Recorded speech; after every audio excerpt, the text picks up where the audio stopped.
예를 들면 말씀 전하는 사람이 없어도 예배드리는 것은 간혹 사실은 상관이 없습니다. 우리 마음이 가장 중요한 거고 하나님은 중심을 보시죠. 준비도 다 되셨죠. 우리 정성과 사랑과 기쁨을 가득 선물을 합니다. 선물은 뭐예요? 값없이 주는 거죠. 돈 받고 주는 게 아니고 뭐 선물 값없이 주는 건데 얼마든지 마음만 있으면 축복할 수 있죠. 그게 축복하십니다. 마음을 가득 사랑을 담습니다. 샬롬 하십니다. 샬롬 샬롬 샬롬 샬롬 샬롬 샬롬 샬롬 샬롬 샬롬 샬롬. 자, 사랑합니다. 하나님 사랑해요. 여러분 사랑합니다. 주 안에서 사랑합니다. 오늘은 기쁜 6월의 마지막 주일입니다. 이제 또 7월이 새롭게 열립니다. 자, 깨달음의 은혜를 구해라. 우리 새생명 세기교회 묵상 있죠? 우리 좀 그거 한번 보겠습니다. 기다리기 어려운 세상이에요. 기다리는 걸 힘들어해요. 그래서 성령의 열매도 무엇이 있어요? 자, 성령의 9가지 열매 중에서 오래 참음이 있죠. 자비와 충성과 양선이 있습니다. 오래 참으시는 여러분들 되셔서 포기하지 않고 오래 참으면 어떻게 된다고 그랬어요? 이루리라 라고 말씀하셨죠. 갈라디아서 6장 9절 말씀에 포기하지 말라고 말씀하고 계십니다. 우리는 포기하지 않고 깨달음의 은혜를 하나님이 주실 때까지 끈질기게 끊임없이 매달려서 구하시는 여러분 되시기 바랍니다. 깨달음이 없는 공부는 답답하고 지루하죠. 저도 여러분들에게 말씀 전하려고 할 때 여러 가지 말씀도 보고 묵상도 하고 또 이렇게 귀한 말씀들 올려놓으시는 여러 교수님들 아니면 목사님들 여러분들의 것들을 일주일 동안 이렇게 생각을 묵상을 합니다. 미리미리 갈 때도 있지만 요즘에는 어떻게 제가 그런 부분이 조금 부족한지 아니면 마음에 그 전하고자 하는 열정이 더 많아서인지 그것도 잘 모르겠습니다. 근데 어쨌든 이렇게 묵상을 하다 보면은 제게 와서 부딪는 말씀 그걸로 가지고 또 붙들고 그걸로 씨름을 한다고 해야 될까요? 열심히 여러 가지의 그 자료를 보면서 말씀의 깊이를 하고 들어가면서 그렇게 해서 여러분들에게 전할 말씀을 전하는데 먼저 내가 감동이 없고 깨달음이 없으면 전하는 게 뭐가 될까요? 그냥 원고 보고 줄줄 읽는 게 되는 거고 그렇지 않을 때는 내 마음에 감동과 기쁨이 있을 때는 그게 생명으로 살아 일어나는 것 같아요. 상대방에게도 그 진실이 정확하게 전해지죠. 그렇기 때문에 우리는 깨달음이 참 중요한데요. 그 깨달음이 있으면 여러분 어떠시던가요? 시간 가는 줄 모르죠. 사랑하는 사람들 마주대하고 앉아가지고 시간 가는 거 모르는 거 왜 그럴까요? 너무 이쁘고 좋으니까. 그러니까 시간 가는 걸 몰라요. 그 뭘까? 상대방을 아는 게 너무 기쁜 거예요. 그러면 우리 예배는 여호와를 아는 게 기쁘고 즐거우면 시간 가는 줄 모르죠. 절대 지루하지가 않죠. 은혜 받은 사람은 막 눈이 열리고 막 얼굴이 막 피어올라서 이쁜 마사지를 하지 않아도 얼굴빛이 아주 홍조가 되게 아름다워집니다. 그런데 이 은혜를 못 받은 사람은 왜 예배 시간은 그렇게 길고 목사님 설교는 또 오늘따라 왜 그렇게 긴 거야? 온몸이 뭐가 돼요? 그러자면이 꽈배기가 되죠? 입이 꼬이게 됩니다. 그래서 하나님이 저에게 뭔가를 보여주실 때 영적인 은혜를 느끼게 해주실 때 꽉 붙들고 그 말씀의 은혜에 깊이 그 강에 잠기셔서 또 그것을 어떻게 우리는 사명이 뭐예요? 나눠줘야 되겠죠. 깨달은 은혜를 여러분들 구하시고요. 깨달음은 큰 복이고 선물 하나님이 값없이 주시는 뭐라고 했어요? 선물이라고 그랬죠. 이 깨달음의 은혜를 구해라. 그냥 넘어가지 마시고 항상 꼭 한 번씩 봐주시기 바랍니다. 그리고 드디어 내일이 7월 2일 맞죠?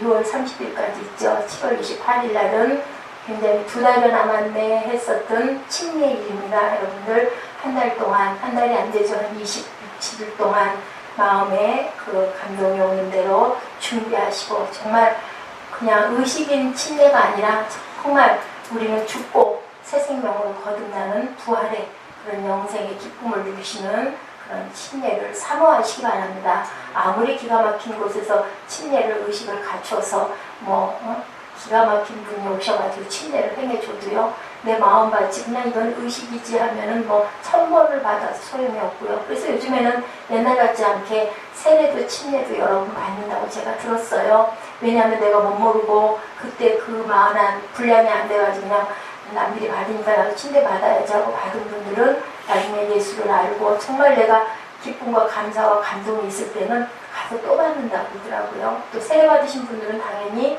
침례는 온몸이 잠기는 거니까 받습니다. 그래서 이 침례의 의미를 깊이 묵상하시고 기쁨 가운데서 기쁘게 침례 의식에 참여하시는 여러분들 되시길. 뭐 우리 작년에 받으셨지만 우리 에스더 집사님도 그렇고 우리 전도사님도 그렇고 뭐 저도 그렇고요. 또 한 번 뭐 그냥 잠겨보십시다. 그 영상 수련관 수영장 제일 첫 번째로 깨끗이 청소해놓고 우리가 첫 번째 아닙니까?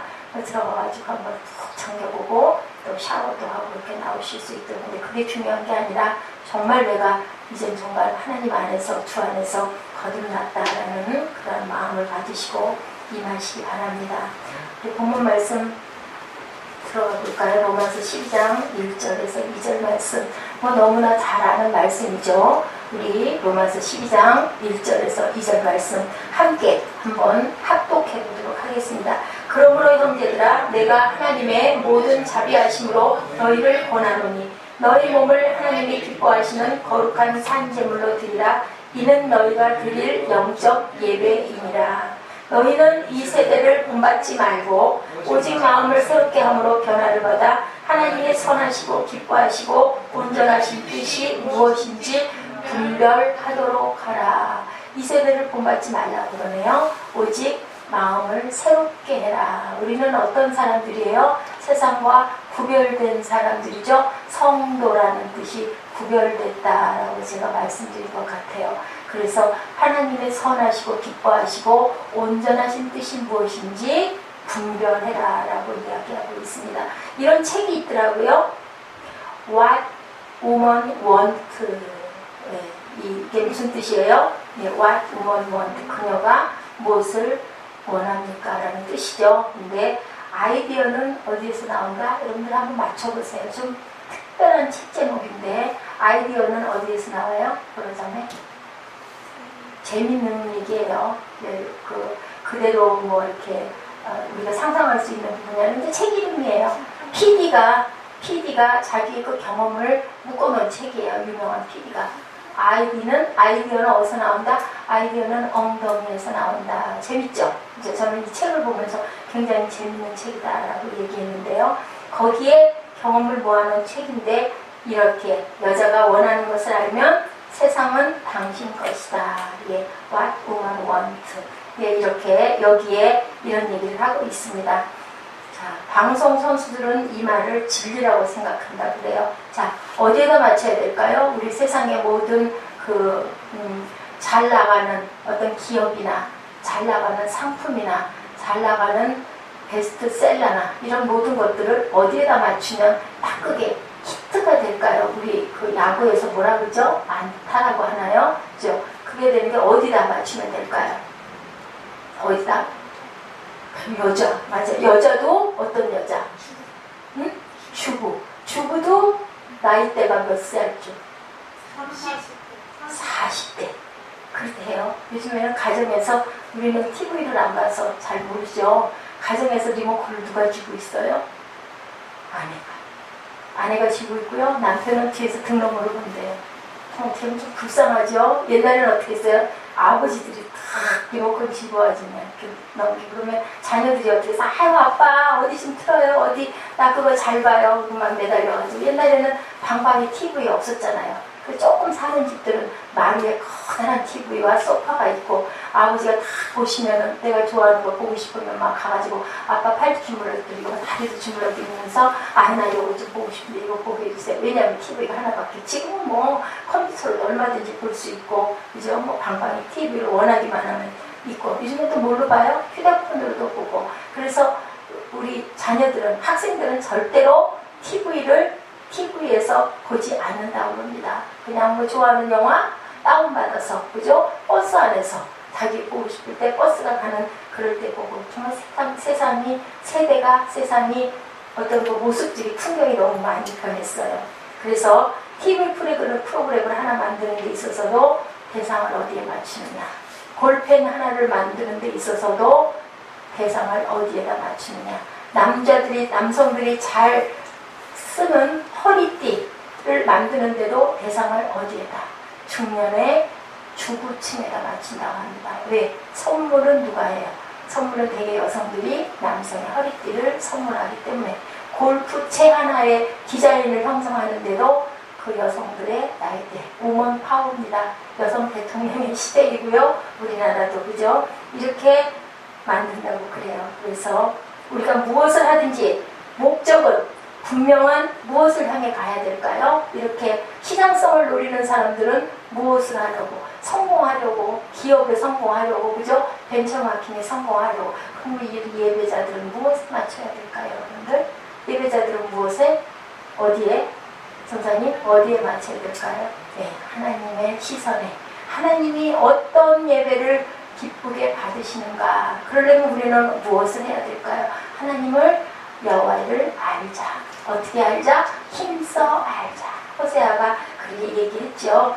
예배자를 하나님을 쓰셔요. 예배자를 하나님을 기뻐하세요. 거기가 어떤 곳이든 상관없이 특히 어떤 자들을 예배를 섬기는 자들을 하나님은 기뻐하십니다. 세상에 볼 때는 아주 그게 불편하고 아주 희생스럽고 아주 좀 힘이 들고 번다하고 시간적으로도 많은 소모가 되는 그러한 것임에도 불구하고 그래서 이런 얘기 여러분들 들어보셨어요? 큰 곳에서 그 교회를 찾아서 와요. 본교회를 찾아서 본인이 섬기는 교회를 찾아서 2시간 거리를 와요. 3시간 거리를 와요. 또 그렇게 돌아가요. 돌아갈 때 참 일이고 올 때 참 일이고 하루를 다 허비를 하고 왔다 돌아가요. 그럴 때 어떻게들 위로를 하고 위로를 받습니까? 사람들 참 미련하다고 그러죠. 교회가 없어요. 우리 나갔으면 어때요? 여기 내거리에 나가면 교회가 그냥 눈 이렇게 한 바퀴 돌리면 그냥 6-7개가 시야에 들어오는데 도대체 2시간 걸려, 3시간 걸려, 그리고 점심은 어떻게, 어디로 들어가는지도 모르게 그냥 식당에 가서 때 때우고, 그렇게 하고 돌아가면 저녁 6-8시가 되는데, 아니, 주일을 왜 그렇게, 일요일을 왜 그렇게 보내? 참 미련도 하다. 하지만 뭐라고 그러신다고요? 오는 거리, 가는 거리도 예배니라라고 하죠. 그래서 어떤 교회, 어떤 목사님은 이런 일이 있었다고 합니다. 아니, 교회 봉사하는 그러한 그 집사님들이 보니까 가정적으로 문제들이 상당히 많더라고 합니다. 어떤 부부가 한바탕 다퉜죠. 그래가지고 목사님한테 상담을 받으러 왔어요. 그런데 그 어렵게 시간을 잡아가지고 뭐 유명한 목사님들은 얼마나 시간이 오래 걸리죠. 기다리려면은. 그래서 떡하니 상담실에서 만났는데 아니 이 집사님이 눈에다가 뭐를 썼게? 우리 보라장을 잘 쓰는 거. 선글라스를 이만한 장자리 선글라스를 실내에서 시큼한 선글라스를 썼어요. 왜 썼게요? 왜 썼을까요? 그래서 아니 집사님 그 좀 눈을 좀 벗으십시오. 눈을 보고 얘기를 해야지 도대체 깜깜해서 보이질 않습니다. 유머스럽게 이렇게 얘기를 했더니 이 집사님이 한참을 망설이다가 어쨌을까요? 할 수 없이 안경을 벗었어. 어떻게 생겼어요? 눈탱이가 반탱이가 돼가고 있는 거예요. 그래서 이유인지 이 집사님 왜 그러셨습니까? 그랬더니 이제 이 얘기가 나오는 거죠. 장타경이 나오는 거죠. 그래서 이 목사님이 위로를 하려고 떡하니 앉아가지고 얘기를 듣는데 어디 집회가 있었대요. 지방에서 집회가 있었는데 자기 남편은 절대로 제가 예배를 드리거나 섬기는 일을 하거나 그런 것에 대해서는 절대 말을 안 하는 그런 아주 좋은 마음이 착하고 너그러운 남편이었대요. 근데 그 집회를 좀 거리가 먼 지방이다 보니까 새벽 집회는 가지도 못하고 낮 집회, 저녁 집회를 참석하느라고 서둘러서 아침에 갔다가 밤에 돌아오다 보니까 어땠을까요?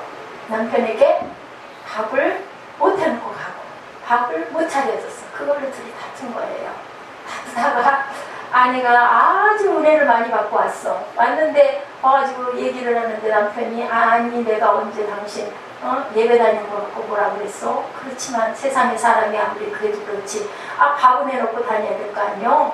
그러니까 이제 아내는 뭐라고 대답했을까요? 아니 내가 항상 그랬어요.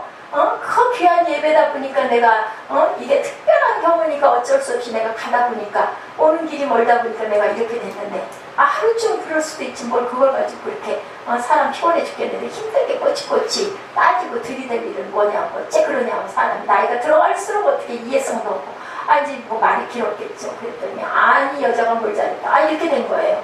그랬더니 아내가 뭐라 그랬어. 아니 내가 은혜를 그렇게 많이 받고 은혜 충만해져 오니까는 응? 당신이 사탄 노릇을 하네. 그러면서 뭐라 그랬을까요? 선포를 한 거야. 사탄아 물러가라 했더니 에따 이거 먹어라. 주먹이 날아왔다고 합니다.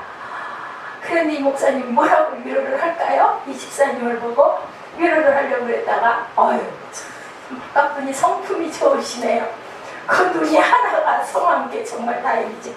저 같았으면 그 두 양쪽 스트라이크가 날아갈 뻔했는데 그래도 남편분은 집사님을 엄청 사랑하셔서 그 눈 하나만 그렇게 되니 얼마나 다행입니까 하셔가지고 감사하다고 하십시오. 이렇게 우리는 어떻습니까? 감사의 제목이 많은 거예요. 그죠? 얘기를 듣다 보니 그럴듯하지 않습니까? 그래서 이 목사님이 이분의 그 상담을 받고 나서는 어떤 생각을 했느냐? 실천에 옮기셨어요. 이게 우리 교회에서 이 봉사하시는 집사님들이 이게 문제가 많겠구나. 이런 생각을 하신 거예요. 그래가지고 뭐를 했어요? 그 군대에서 뭐라 그래요? 벼랑간에 검문하는 거. 그 불신검문이라고 하나요? 그거를 하기로 한 거예요. 그래가지고 여성 전도사님들을 몇 분을 모시고 각 그 봉사하시는 집사님들 집을 급기야 습격을 해요. 습격을 해서 목사님은 밖에 서 있고 전도사님들이 안에 들어가서 어디를 열어볼까요? 장롱을 열어보고 방을 열어보고 그 다음에 부엌의 주방을 가서 싱크대 검사를 하고 그 다음에 냉장고 속으로 들어가요. 그래가지고 문제가 있는 가정이다. 이 가정은 도대체 청소도 안 돼 있고 이건 뭐 찬방지축 엉망이다 싶은데 체크를 해가지고 와가지고 목사님한테 보고를 합니다. 그러면 목사님은 어떻게 할까요? 6개월 동안 봉사금지. 그러면서 뭐라고 말씀을 하실 때 강단에서 말씀을 하셨느냐면은 살림이 예배입니다 라고 얘기를 했대요. 주부 여러분 아니고 집사님 여러분들 성도 여러분 했겠죠. 주부 여러분이 아니라 당신들은 하나님이 귀하게 주신 가정을 잘 꾸려나가야 되고 빛나게 반짝반짝 아주 소면세가 드신 분이었나 봐요. 갈고 닦아야 할 가정을 갈고 닦아야 할 여러 집사님들이 교회 봉사를 한다고 그렇게 해가지고 가족을 불편하게 하고 힘들게 하는 건 하나님께 영광이 아닙니다. 그러니까 6개월 동안 회개하시고 가정을 잘 정돈하신 다음에 문제가 없어졌을 때 그때 다시 봉사를 하십시오 라고 그렇게 얘기를 아주 선포를 했다는지 그런 이야기가 있어요. 여러분들 어떻습니까? 영적 예배는 어떻게 해야 될까요? 자, 예배자를 쓰시는 하나님께서는 누가 있었어요? 새벽을 깨우리라. 우리 전사님이 새벽 예배 때마다 헌금무게 많이 올리시는데 비파야 수구마 깰지어다 내가 새벽을 깨우리라. 누가 그랬어요? 다윗이. 자, 예배자 하면은 누가 제일 생각이 나시나요, 여러분들? 다윗 생각이 나시죠? 그런데 이 다윗은 어떤 사람이었었어요? 용모가 출중한 사람이었나요? 거기 아들들이 몇 명 있었다고요? 네, 다윗 그 2세의 가문에 아들이 8이 있었다고 그랬나요? 12이 있었다고 그랬나요? 12? 8? 예, 그렇게 있었죠. 네, 사무엘상 16장 6절에서 7절을 한번 보실까요? 뭐라고 그랬는지.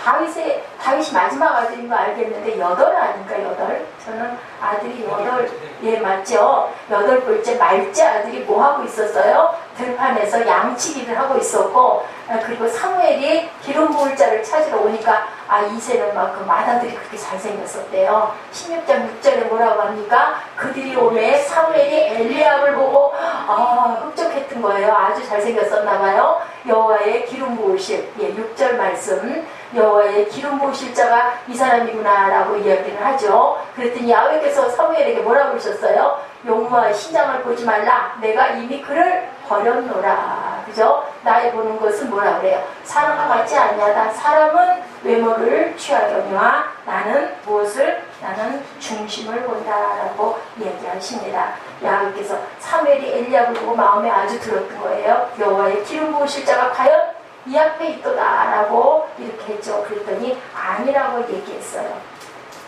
이렇게 우리는 어떻게 어떤 모양으로 태어났느냐가 중요한 게 아니죠. 성경의 위대한 인물들의 특징은 어떻게 태어났느냐가 아니라 어떻게 무엇으로 만들어졌느냐가 중요합니다. 다윗이 이스라엘 왕으로 택함을 받을 만한 외적인 것이 아무것도 없었어요. 처자들이 그렇게 잘생겼었어요. 그런데도 이 아들도 아니다. 이 아들도 아니다. 누가 알려주셨어요? 하나님이 알려주셨어요. 그러고는 이제는 없는 거예요. 일곱을 다 봐도 없어요. 더 이상 없느냐라고 물어보죠. 사무엘 했더니 뭐라 그래? 아유, 근데 뭐 막내 아들 쬐끄만 아들이 하나 있기는 있는데 아유, 걔는 아닙니다. 라고 얘기하죠. 이새가. 그래도 어떻게 해요? 그래도 내가 그를 만나보겠다라고 그 아들을 만나고. 하나님은 어떤 하나님이세요? 이렇게 우리의 시선과는 너무너무 다르신 하나님. 중심 안에 나를 사랑하는 부분이 얼마만큼 있느냐를 보시는 하나님. 예, 제가 목사로 이렇게 서 있지만요, 뭐 제가 이쁩니까? 지혜가 있습니까? 뭐 명예가 있습니까? 세상에서 좋아하는 돈이 있습니까? 중요한 거 한 가지 딱 보신 건 뭘까요? 하나님을 향하는 마음. 예, 다른 게 능력이 있습니까? 뭐 누구만큼 설교를 잘하기를 합니까? 절대 뭐 누구만큼 뭐 아직 뭐 기억력이 좋습니까? 전 깜빡깜빡 잊어버려가지고 그 뭐예요?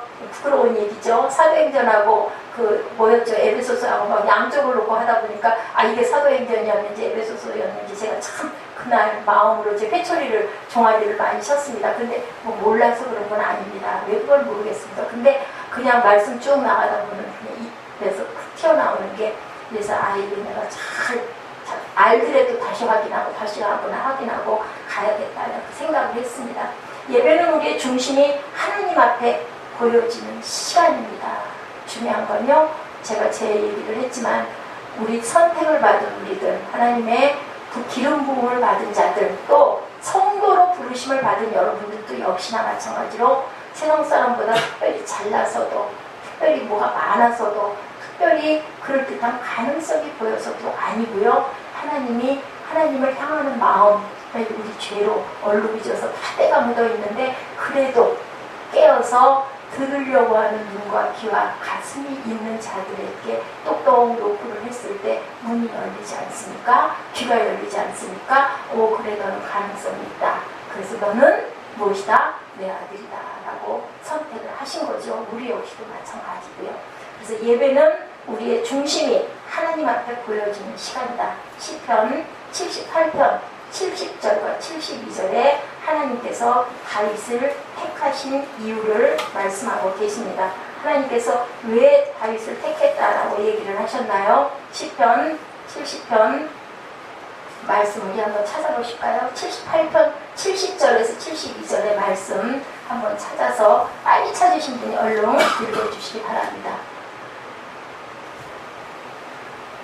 78편 70절 아무도 안 계신가요? 찾으신 분? 네, 어디에서 취하셨어요? 양의 우리에서. 자, 그 다음에 전향을 지키는 중에서 그들을 이끌어내사 그의 백성이 나고 그의 소유인 이스라엘을 돕게 하셨더니 네. 그가 그들을 자기 마음에 완전함으로 되고 그의 손에 능숙함으로 그들을 지도하였더니 네, 이렇게 성실하게, 그죠? 다윗은 어땠다고 그래요? 양을 칠 때도 어땠다고 그래요? 양이 누구에게인가 붙잡혀 가려고 하거나 이리가 쫓아오면은 그 돌팔매질이 그냥 생긴 게 아니더라고요. 보니까 그 부분 제가 공부를 해보니까 이리에 그 양을 깨물면 그 턱 속에다 주먹을 집어넣어가지고 그냥 하고 그 물맷돌을 던져가지고 두들겨 패고 그렇게 해서 죽이고 같이 실험을 했는데 다윗이 힘이 세진 것 같아요.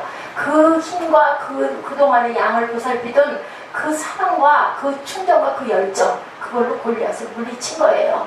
누구를 의지해서? 항상 하나님을 위해서. 그러니까 항상 어떻게 했어요? 들판에 가서 양떼들을 풀어놓고 먹이고 하면서 누워가지고 뭐 했어요? 항상 하나님을 찬양하는 시들을 그렇게 썼기 때문에 우리 시편에 많은 부분들이 다윗의 시로, 그 다음에 또 뭐 했어요? 궁정악사이기도 했죠? 이 참 예능성이 많은, 그죠? 예술성이 많은 그런 다윗이었던 것 같아요. 하나님을 일찍 알고 온전히 알고 기뻐하고 하나님께 감사하는 그런 마음을 가졌던 그것은 다윗이었기 때문에 하나님은 그걸 보신 거예요. 평소에서도. 그러니까 큰 일을 하는 자를 하나님이 보시고 너 큰 일 하니까 내가 너 좀 써야지. 12제자 어땠어요? 예수님의 12제자. 우리 뭐 늘상 얘기하지만 정말 형편없고 볼품없고 또 문제도 많고 동서남북에서 그냥 아주 정말 비슷한 타협이 하나도 아닌 그런 타입이 아닌 그런 사람들을 불러다가 모아서 제자로 이끌고 가신 주님이에요. 문제점이 많은 사람들을 하나님은 그래서 무에서 무엇을 만들어요? 약한 자를 강한 자로 만들고 없는 것에서 있는 것으로 만들고 하나님의 방법과 하나님의 그 계획하심은 우리가 생각하는 정말 잘 알고 잘 통하고 뭐든지 잘할 수 있는 것 같은 가능성 있는 사람을 쓰는 게 아니라 아주 미련한 자를 들어서 어떻게 지혜로운 자로 쓰시는 하나님. 어떻게 할 때 우리가 순종할 때 그죠? 항상 내가 겸손할 때 순종할 때 그리고 오래 참고 구하고 기다릴 때 하나님께서는 우리를 택하여 쓰십니다. 그래서 그렇게 이야기를 하고 있죠. 우리 중심이 하나님 앞에 보여야 한다. 또 그의 종 다윗을 택하시되 양의 우리에서 취하시며 전 양을 지키는 중에서 그들을 이끌어내사 그의 백성인 야곱 그의 소유인 이스라엘을 기르게 하셨더니 이에 그가 그들을 자기 마음의 완전함으로 기르고 그의 손에 능숙함으로 그들을 기도하였다라고 얘기합니다. 하나님은 다윗을 양을 지키고 있을 때 불러내서 훈련을 통해서 만들어 가신다는 걸 여러분 잊지 마시기 바랍니다. 어느 날 아침에 도깨비 방망이처럼 뚝딱 해가지고 너 거기 있구나 내가 너 쓸게 너한테 능력 줄 테니까 이거 해. 절대 그거 아니죠. 모세가 몇 년? 40년 동안을 그죠? 또 우리 요셉도 어땠어요? 14년 동안을 그죠? 다윗도 어땠어요? 기름 붓고 나서도 10년 동안을 도망을 다니고 그러고 나서도 또 어떻게 했어요? 그 아들을 통해가지고 압살롬을 통해가지고 죽을 뻔하게 고통을 받고 도망을 다니게 되고 그리고 나라를 빼앗기고 아주 다윗의 일생을 이렇게 보면요 제가 뭐 구약을 뭐 그렇게 우리 전도사님처럼 그렇게 막 줄줄 꿰서 이렇게 하지는 않지만 다행히 말씀을 전하다 보면은 토막토막으로 이렇게 보다 보면 또 저도 거기에 이끌려가지고 그냥 뭐 한없이 여기저기를 헤매면서 보다 보면 기가 막힌 그런 삶을 너무 추우신가요? 지금 이게 바람 때문에 그런 것 같은데 전도사님 조금 바람 방향을 조금 바꿔보는 게 어떨까요? 그래서 진정한 예배자라는 것은 우리가 지금 본문 말씀처럼 형제들아 내가 하나님의 모든 자비하심으로 너희를 권하노니 너희 몸을 여러분들 우리 몸을 하나님께 드려야 되는 거예요. 모든 걸 그래서 드리는 거 아니에요? 물질뿐만이 아니라 여러분들 헌신하시죠? 너희 몸을 하나님께 드리는 거룩한 무엇으로? 산 제물로. 저는 지금도 이 말씀을 읽으면 마음에 아픔으로 아릿하게 와서 닿는 부분이 있습니다. 신학교 시절에 무슨 얘기하다가 번제로 드려야지. 왜 하필이면 번제냐고. 이건 목사님인데 교수님이 그렇게 말씀을 하시는데 거기서 길게 얘기를 했다가는 근데 좀 억울했어요. 이 말씀을 탁 들이대고 이렇게 했어야 되는데 마음으로는 아이고 저렇게 얘기를 하실까 좀 무안하더라고요. 그래서 이제 이렇게 우리는 모든 곳에서 우리가 있는 곳에서 우리의 최선을 다하는 하나님의 중심을 보셨을 때 너 잘하고 있구나라는 그런 마음에 합한 마음이 들 때는 하나님이 우리의 기도를 또 우리의 삶을 모든 것을 돌보아 주시죠. 영적 예배를 기뻐하시기 바랍니다. 제일 중요한 건 하나님께서는 예배자를 찾으신다는 것을 잊지 마시기 바랍니다. 이렇게 살림도 예배예요. 직장에서 직장생활 할 때 근무할 때도 그런 분이 있대죠. 아침에 늦잠을 자다 보니까 새벽 예배를 못 나갔네. 아침에 늘상 일어나서 혼자 하던 큐티를 못했네 하면은 어떻게 직장에 가가지고 헐레벌떡 뛰어가죠. 그래가지고 그 직장 근무 시간에 큐티를 한다든지 직장 근무 시간에 교회의 어떤 것들 처리해야 될 것들을 한다든지 가끔가다 제가 번뜩번뜩 그런 생각이 조금 나요. 우리 김정국 형제님한테 여러 가지 그 복잡하고 힘든 거 시간 걸리는 걸 많이 시키다 보니까 이 양반이 또 그 직장에서도 이거 하느라고 근무에 태만해 가면서 그런 분들이 많잖아요. 슬금슬금 그냥 뭐 와서 이렇게 들여다보고 있는 거 아니에요. 근데 하나님은 아니죠. 직장에서도 내가 그 자리에 있는 그 시간 동안은 근무 시간 동안은 거기에 최선을 다하고 또 주부들이 가정에 있는 동안 아이를 보살피는 동안에는 또 거기에 최선을 다하고 그렇게 하면서 마음으로 기도하고 그것을 하나님은 더 기뻐하신다는 거죠. 학생은 본부님 공부를 열심히 하면서 어디에 의지해서? 하나님께 의지해서 지혜 주시옵소서. 예배가 먼저입니다. 근데 놀랐어요. 초등학생들이 그렇게 그 학기말고사가 있다고 해가지고 몇 주일 전부터 예배를 오지 않을 만큼 초등학교 학기말고사 무슨 그 수능 시험도 아니고 무슨 고등학교 입시도 아니고 어떻게 그렇게 그렇구나 깜짝 놀랐습니다. 그런데 아니죠. 오히려 저는 마음이 우리 사모에 대한 마음이 그냥 편안하게 풀어지더라고요. 어느 날 수학을 이렇게 같이 들여다보고 하다 보니까 그래 네가 아주 맹탕은 아니구나. 아마 그 부분이 있어서이기도 하겠지만 아이고 뭐 그렇게 할 일인가. 또 얘도 재밌는 게 뭐냐면 뭘 좀 풀고 나더니 사모에라 조금 한 장씩 더 해야 되잖아. 그리고 나중에 봤더니 무슨 그 동화책을 읽고 있더라고요. 그래서 사모에라고 너 그 동화라니까 그거 보고 있어. 이렇게 나 좀 쉬려고. 그래서 그냥 더 이상 얘기 안 했어요. 나 좀 쉬려고. 그래, 네 알아서 해라. 몇 점을 맞든지 나는 모르겠다. 그냥 그래 버리고 말았습니다. 이렇게 하나님께 우리가 드려야 될 부분은 무엇을 산재물로 어느 곳에서든지 최선을 다 우리는 하나님의 뭐예요? 하나님의 작품이잖아요. 그죠? 하나님이 우리를 지으셨잖아요. 왜 지으셨어요? 세상에서 이렇게 잘하고 살아라라고 지으셨어요. 그리고 뭐를 주셨어요? 각자에게 달란트들을 주셨잖아요. 그리고 그거를 개발해서 내가 그 직장이 마음에 들어서 내가 여기서 무엇인가를 만들어 볼 거야. 내가 여기서 내 털을 박을 거야 했으면 그 직장에서도 우리가 예배하듯이 최선을 다해서 근무하고 또 상사에게는 충성하고 그렇게 하면서 내가 거기서 월급만 받고 그냥 어떻게 한 달을 때울 거야. 이거는 하나님께 드리는 영적 예배가 못 되는 거죠. 최선을 다하는 내가 있는 자리를 빛낼 수 있는 내가 있으나만 하는 사람이 아니라 꼭 필요한 사람이 될 수 있는 저와 여러분들이 되시기를 주님의 이름으로 축복합니다. 예. 그래서 항상 보라자매한테 나가며 잠깐 얘기했지만 자기가 무엇을 해야 될 것인가를 생각하고 컨디션을 조절할 줄 알아야 된다. 이것도 예배예요. 그래서 우리들 지금은 바뀌었지만요. 준비 찬양 왜 해요?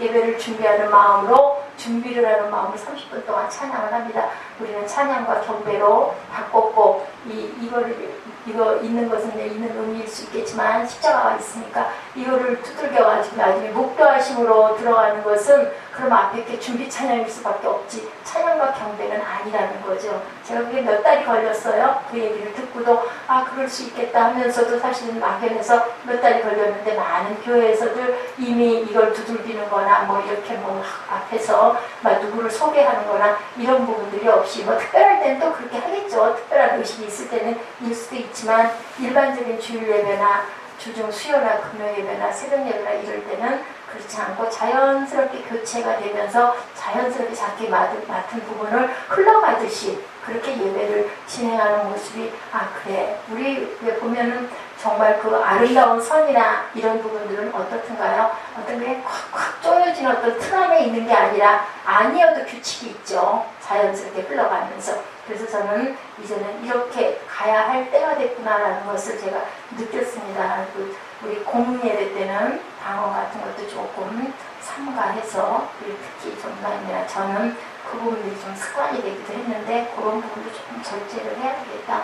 대표 기도를 하거나 인도를 하거나 할 때는 우리 전사님은 너무너무 그 기도에 은혜가 있으시지 않습니까? 뭐가 나오나요? 내 속에 있는 것들이 나오죠. 성경을 많이 알면요. 기도를도 정말 말씀으로 얼마나 살아서 그게 말씀 선포하는 게 우리 기도잖아요. 그리고 옛날에 이스라엘 민족들, 유대인들 어땠어요? 항상 어려서부터 아이들에게도 선포하면서 아이들에게도 축복하면서 무엇으로? 하나님 말씀으로 축복했죠. 그렇기 때문에 그 이상 좋은 게 없고 또 영적인 기도를 할 때는 뭐 이제 방언도 할 수 있고 침묵도 할 수 있고 묵상도 할 수 있고 또 우리가 그 관상의 기도 같은 거 이런 것도 얼마든지 할 수 있습니다. 근데 우리가 공예배자리 많은 사람들이 있는 예배자리에서는 들을 수 있는 부분으로 축복하는 게 좋겠구나 하는 그런 그 감동과 마음이 왔었습니다. 그래서 한번 제가 말씀을 드리려고 했어요.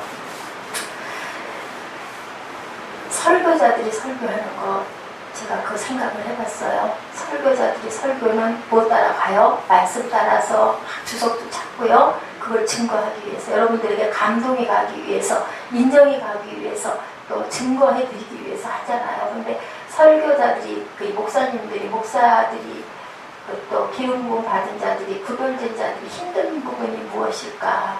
여러분들 혹시 한번 생각해 보셨습니까? 전사님, 설교하는 것보다 더 힘든 게 뭘까요? 뭐라고 생각하세요? 설교하는 것보다 더 힘든 게 뭘 것 같으세요? 네?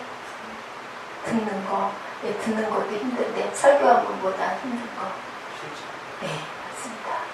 제가 사랑하세요, 원수를 사랑하세요, 영적 예배를 드리세요 해놓고 맞는 말이잖아요. 100% 공감 가는 말이잖아요. 근데 내가 사랑하지 못하고, 그죠? 내가 헌신하지 못하고, 내가 또 순종하지 못하고, 또 내가 교만 방자하고, 그리고 영적 예배를 드리지 않고 하나님의 계명과 특게 만약에 삶을 산다, 생활을 한다, 그러면 그 제가 드리는 예배를 하나님이 과연 받으실까? 저는 그게 마음에 아주 크게 부담으로 와서 부딪더라고요. 어떤 글을 보다가 제가 그런 생각을 했습니다.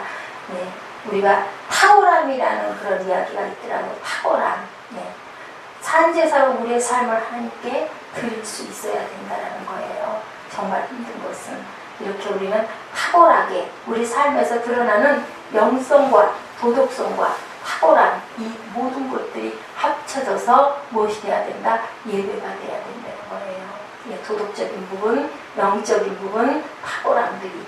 여러분에게 오늘 탁월함에 대해서 이야기를 할 거예요. 탁월함이란 말은요, 뭐 똑똑하고 성공하고 1등을 하고 그런 사람이 탁월한 게 아니라, 세상에서의 탁월함은 뛰어난 자들이겠지만요, 신앙인에서 탁월함은 무엇일까요, 여러분들? 최선의 삶을 사는 것이 탁월함입니다.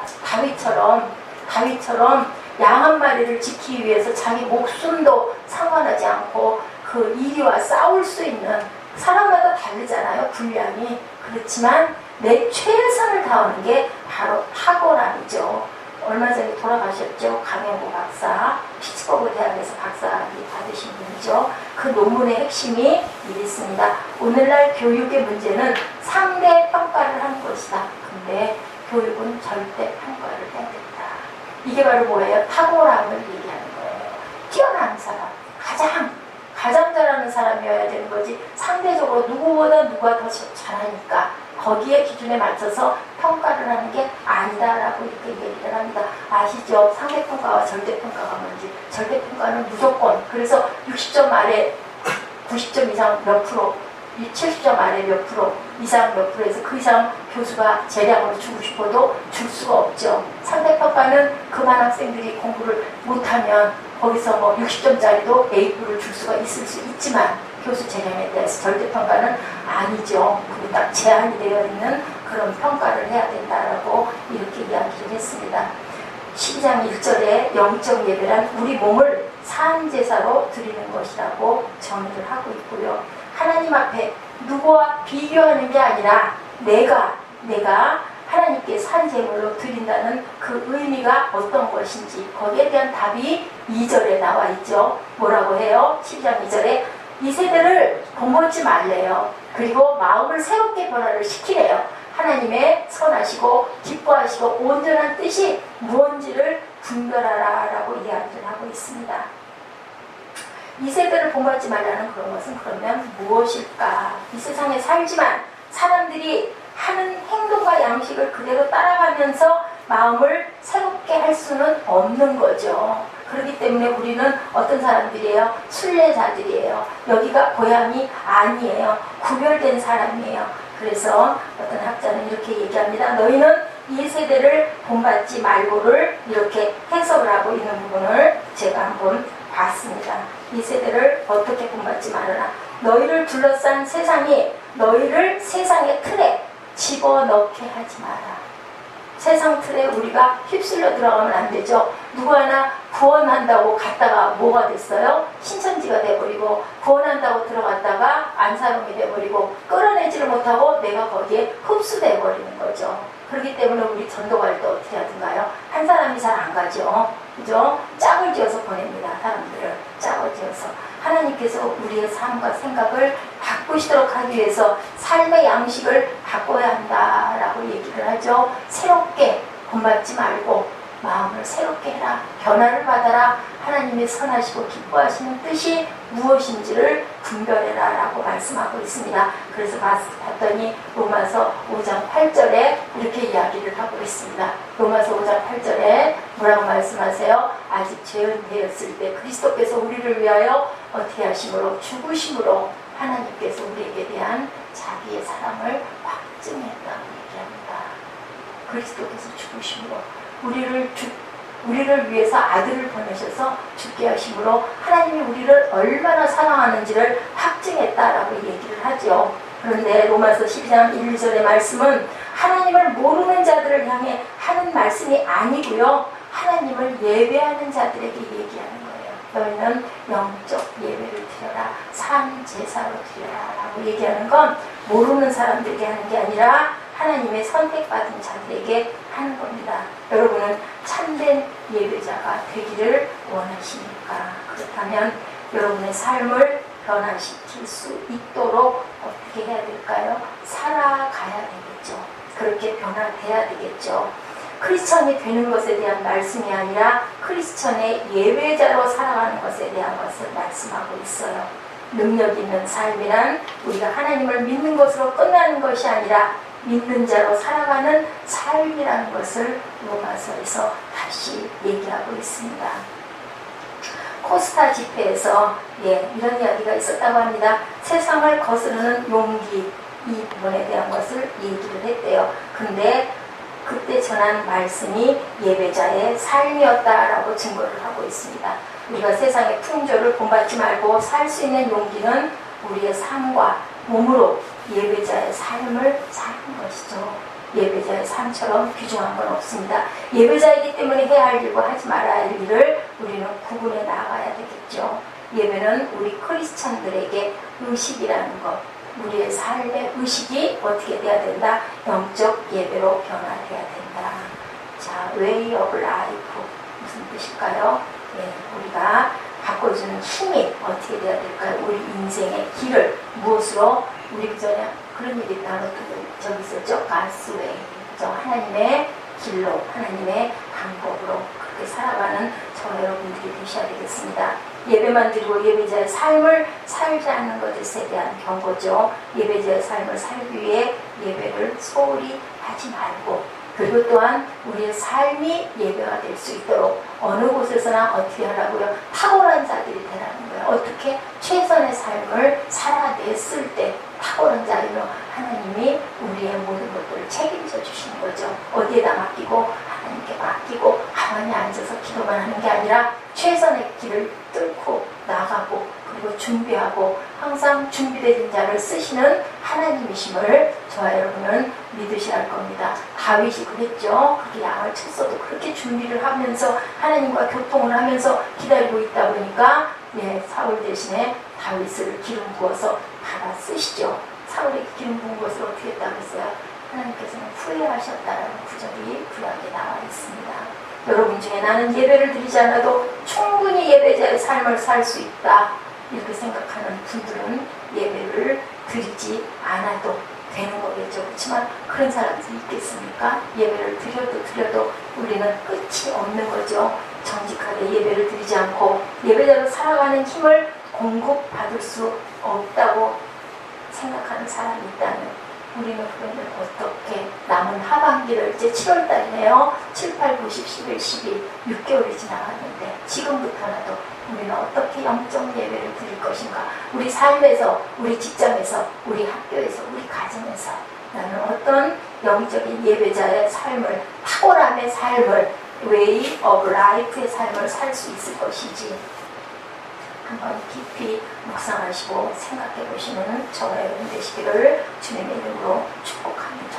새로운 삶의 방식이 무엇일까요? 본문에 얘기하죠. 하나님의 선하시고 기뻐하시고 온전하신 뜻이 무엇인지 분별해서 살아라. 불완전한 인간이 아무리 예배를 열심히 완전하게 하려고 해도 완전하지는 못하죠. 예배는 완전을 향해 가는 끊임없는 도전이에요.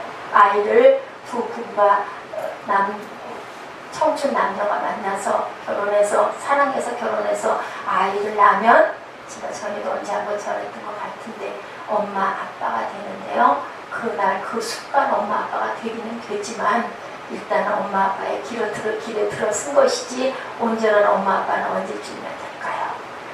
자녀가 60이 되고 60살만큼 엄마 아빠가 된 것이에요. 아이가 0살이면 이제 엄마 아빠도 0살에서 시작이 되는 엄마 아빠입니다. 그렇기 때문에 우리의 예배는 온전한 하나님께 드려지는 삶을 살기 위해서 예배에 뭐를 걸어야 된다고요? 목숨을 걸어야 되는 거죠. 예, 우리가 선하다는 것도 한순간에 그렇게 나 중심적으로 생각하지만 쉽지가 않죠. 나는 선한데 선한 때문에 누군가가 상처를 받는다면 그것도 또 선한 것이 아니에요.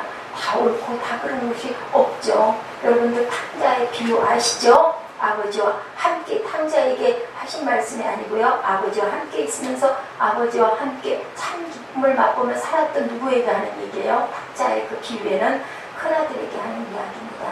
예, 큰아들 같은 누구? 유대인. 하나님을 온전하게 모르는 지금 이 세상에 믿음이 없는 자들, 믿는 자들라고 하면서도 예배한다고 하면서도 온전히 예배하지 못하고 무엇에 머물러 있는 모습에 겉모습에 머물러 있는 그런 자들을 향해 탕자의 비유에 나오고 있죠. 누가복음 15장 29절에서 32절 말씀입니다.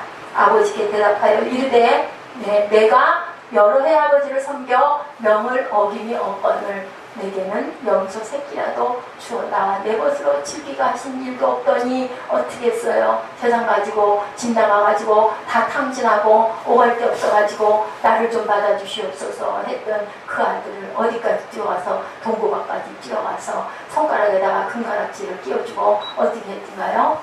가락지 끼워주고 살찐 소를 잡고 옷에다가는 새 옷을 입히고 끌어안고 볼에다 입을 맞추고 예, 그걸 보고 큰아들이 아주 마음이 좋지가 않은 거죠. 아버지가 이르되 예 너는 항상 나와 있으니 뭐라고 그래요? 다 내가 가진 것이 내 것이다. 내 동생은 죽었다 살아났지 않냐? 내가 잃었다 얻었기를 우리가 즐거워하고 기뻐하는 것이 마땅하다라고 얘기합니다. 하나님께 불림받은 유대 백성이 큰아들처럼 기쁨을 잃어버리고 아버지가 기쁜데 그들은 기쁘지 않은 거죠. 한 영혼을 구원해서 하나님은 한량없이 기쁜데 왜 늦게 온 자에게 그 데나리온을 다 주고 나에게도 똑같이 주고 왜 그걸 똑같이 그렇게 합니까? 안 기뻐하는 거죠. 동생이 돌아왔는데 동생을 아이고 돌아와서 기쁘구나가 아니라 왜 아버지는 왜 우리 보라자면은 왜 내 동생에게만 그렇게 엄마는 사랑과 정을 다 주고 나한테는 안 주세요? 아닌 거죠. 축복해줘야 되고 사랑해줘야 되고 같이 보듬어줘야 되고 인정해줘야 합니다. 하나님께 불림받은 유대 백성이 큰아들처럼 기쁨을 잃어버려서야 되겠습니까? 왜냐하면 우리도 값없이 받았는데요. 하나님의 은혜로 세상에 태어났는데요. 하나님의 작품으로 태어났는데요. 예배자가 된다는 것은 아버지의 기쁨이 무엇인지를 아는 것이 아닐까요, 여러분들? 아버지의 기쁨이 무엇인지 아는 저와 여러분 되시기 바랍니다. 네, 어느 전도사님의 이야기입니다. 목회자의 아들로 태어나 술, 담배를 입에 대면 안 된다는 교육을 받고 자랐는데요. 해병대에 입사를 하게 됐다고 합니다. 그래서 이등병을 달고 처음부터 뭐에 부딪혔을까요? 어려움에 부딪혔어요. 술을 못 먹습니다. 저는 술을 못 먹습니다. 어느 자리에서든 회식 자리에서는 어디든 저는 술을 못 먹습니다. 그러다 보니까 어떻게 됐어요? 이 이등병이 얻어맞는 게 아니라 그 위에 그 고참들이라고 하나요? 그 사람들이 항상 형사들한테 얻어맞았대요. 여러 번쩍 얻어맞고 그래서 아주 고민을 했다고 합니다. 목회자 아들이에요. 목사님 아들. 하나님 어떻게 합니까? 저는 괜찮은데요. 우리 아무 죄도 없는 상관이 이렇게 자꾸 매를 맞고 이런데 이거 은혜가 아닌데 내가 술을 먹어야 되나요? 그렇게 고민했다고 합니다. 나의 의로움을 지키는 것이 정말 의로운가요? 지키면 의로운 사람이 그것이 중요한 게 아니고 나로 인해 누군가가 아픔을 당하는데 그래도 내가 그 술을 먹지 말아야 되나요? 백령도에서 근무를 했다고 합니다. 일주일에 한 번씩 회식을 하게 되는데 정말 간절하게 하나님께 기도했다고 해요. 이걸 어떻게 해야 되나요? 그랬더니 어느 날 어떤 상사가 와서 옆에 와서 딱 앉으래요. 그러더니 물어보더래요. 너 정말 술 안 먹을 거니? 아 예, 저는 못 먹습니다. 그래, 좋아. 그러면 내가 이 술을 다 먹어줄게. 그 대신 네가 갖고 있는 담배도 나한테 항상 다 줘야 된다. 그래서 그 이후로부터는 이 신병이 먹을 술을 그 고참, 술 좋아하는 고참이 다 먹고, 또 이 신병이 배당을 받습니까? 담배를 어떻습니까? 담배 같은 경우에 나오는 담배도 그 고참이 상관이 다 담배까지 다 피고, 그 다음에 또 그 분이 제대를 하고 나와가지고 그 경우가 당할 때는 또 그 소문을 듣고 다른 그 술을 즐기고 담배를 즐기는 사람이 이 신병에게 와서 뭐 계급이 올라갔겠죠. 그래서 그걸 다 먹게 피할 길을 주시는 하나님이다라는 그런 간증이 실려 있더라고요. 우리가 고민해야 될 게 있죠. 내가 지키는 것이 어느 순간 신앙을 가장한 나의 의가 되지는 않는지, 내가 누군가를 힘들게 하고 핍박에 했을 때 그것이 신앙을 가장한 나의 의는 되지 않는 것인지. 여러분 어떻게 생각하세요? 예배자가 술을 먹고 안 먹고가 중요할까요? 중심이 중요할까요? 그 상사를 그렇게 얻어맞게 하면서 끝까지 이렇게 피할 길을 내주셨으니 망정이지, 끝까지 이렇게 해서 자꾸 상사가 아니면 단체로 그 그룹이 맨날 기합을 받고 그렇게 된다면 어떤 것이 의로운 것일까요? 여러분들 생각해 보시기 바랍니다. 목회자가 술을 절대 먹으면 안 되는데, 예를 들면 어떤 목회자가 술을 먹어서 얼굴이 불그레해가지고 설교를 한다면 그게 절대로 영적 예배가 아니고 은혜가 되지 않을까요? 이런 생각을 한번 깊이 생각해 보시기 바랍니다. 어떤 유치원을 다니는 꼬마가 부모가 차를 태워갖고 가는데 아이가 손가락질을 하면서 저기 나쁜 사람이네 라고 했대요. 그래서 뭔가 하고 봤더니 담배를 피고 있는 사람이었다고 합니다. 그래서 이 아빠는 아이고 아이를 교육을 잘못시켰구나 하는 생각으로 가슴이 덜컥 내려앉았대요. 담배를 피는 사람은 나쁜 사람이 아니라 담배를 피는 사람일 뿐인 거죠. 그 내면에 있는 중심에 있는 것은 누가 알까요? 하나님이 아는 건데, 우리가 겉모습을 보고 그것을 비교하는 것은 온전치가 않다는 겁니다. 이분법적으로 이것은 이고 이것은 아니다, 이것은 내고 이것은 아니다가 중요한 게 아니라는 건데요. 여러분들 이분법적으로 예수를 믿어서는 안 되겠죠. 담배를 피고 설교를 하면 하나님의 은혜가 과연 임하지 않을까? 또 한번 깊이, 글쎄 절대 안 되죠. 제 생각에도 절대 안 될 것 같아요. 그죠? 그렇지만 또 더 깊이 있게 하나님은 기뻐하시고 선하시고 온전하신 뜻이 무엇인지 분별 알고 주님께서는 어떻게 생각을 하실까? 여러분들 최고의 예배는 무엇일까요? 우리가 드리는 예배 행위에 있는 것이 아니고요. 우리가 예배자가 된다는 것은 하나님의 기준에 우리의 삶을 맞춰가기 시작하는 것이고, 그 삶이 점점 하나님께 가까이 가는 삶으로 변화되는 것이 바로 예배자입니다. 우리 영상 띄워주시고 음영 주셔도 됩니다. 페르난도 오르테가의 찬양 중에 기브미 지저스라는 곡이 있는데요. 예배자의 삶이 무엇인지를 잘 알려주는 그러한 찬양이어서 제가 한번 발췌를 해서 여러분들과 함께 느껴보려고 제가 준비를 해봤습니다. 과연 어떤지. 거기 또 호소하는 내용의 그 이야기도 나오더라고요. 그 멘트도 나오는데 한번 좀 해석도 좀 해보시기 바랍니다. 이 세상을 다 가져가셔도 되오니 예수님만 내게 주소서. 내가 외로워질 때 예수님을 내게 주소서. 이 세상 다 가지셔도 되오니 예수님만 내게 주소서. 내가 죽음에 이를 때 예수님을 내게 주소서. 이 세상 다 가지셔도 되오니 예수님만 내게 주소서.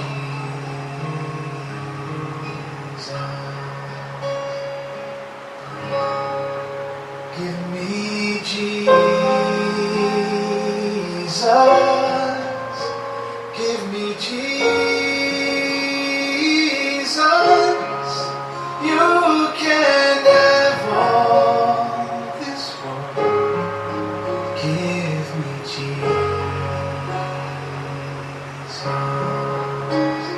She taught all of us children to love the Lord God and His Son, the Lord Jesus Christ. Thank you, Mom. And when I am alone,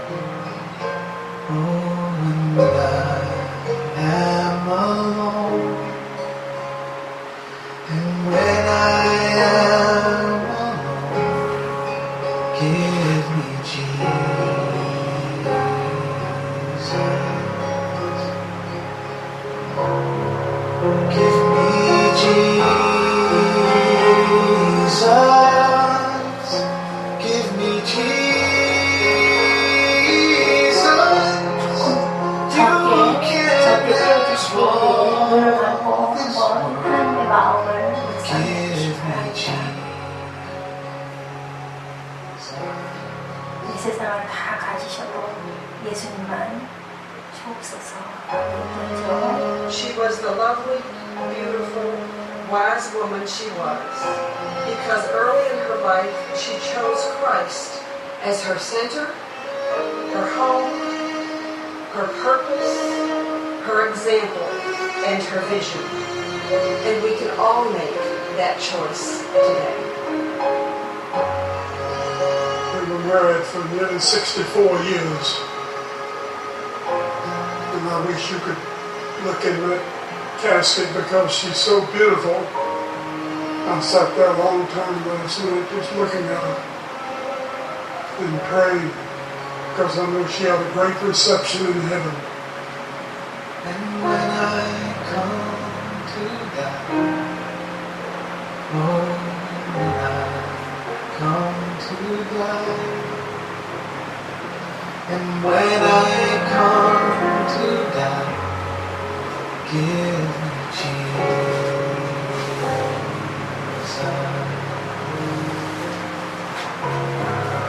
Give me Jesus.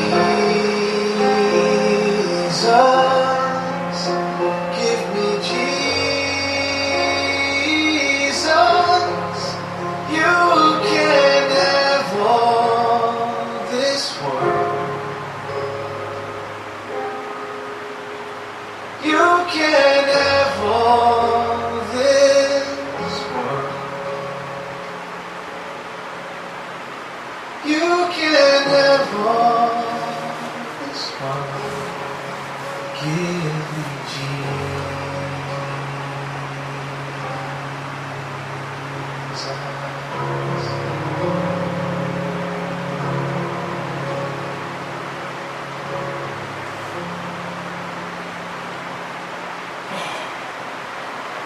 기타 연주인데 오늘은 피아노로 이렇게 피아노를 잘 저렇게 은혜롭게 칠 수 있고 그런 감동을 줄 수 있는 그런